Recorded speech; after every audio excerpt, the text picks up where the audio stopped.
Donald Trump signed away Obamaera flood standards just weeks before Hurricane Harvey hit Texas in a bid to get infrastructure projects approved more quickly.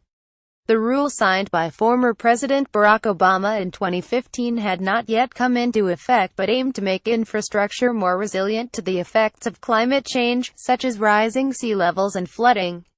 Those who backed Obama's rules believed they would make people safer by putting roads, bridges and other infrastructure on safer ground, NPR reported, but Trump rescinded the rule several weeks ago in an attempt to speed up the time it takes for infrastructure projects to be approved. Keep up with this story and more by subscribing now. Lee Padilla walks down the street in the Cottage Grove neighborhood, which has been inundated with flooding from Hurricane Harvey on August 27, 2017 in Houston, Texas. Getty: Obama's regulations meant roads, buildings and other infrastructure needed to be constructed to take climate change into account and be built to withstand the effects of such climate change, including rising sea levels in coastal areas. But Trump believed the rule would slow down the permitting process.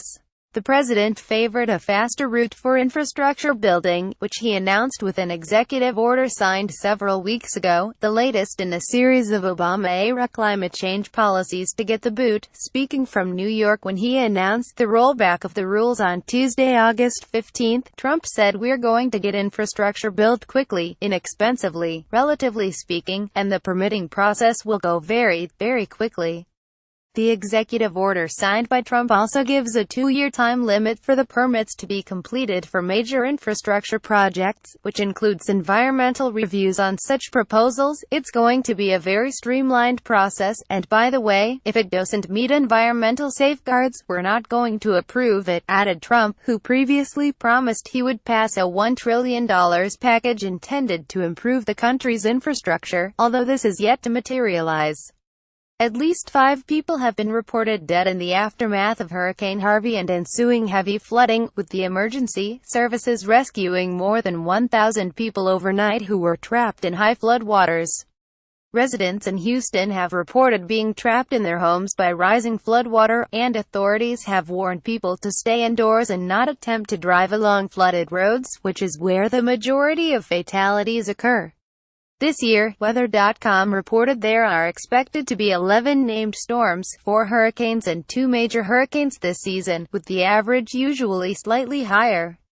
Trump's decision to roll back the federal flood risk management standard was praised by business groups including the National Association of Home Builders, who felt flood regulations had pushed up the cost of housing, but faced criticism from environmental groups, Reuters reported.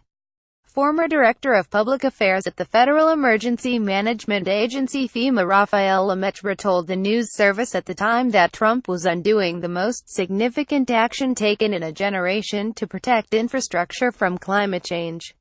"Eliminating this requirement is self-defeating. We can either build smarter now, or put taxpayers on the hook to pay exponentially more when it floods. And it will," he added. The National Association of Home Builders did not immediately respond to Newsweek's request for comment.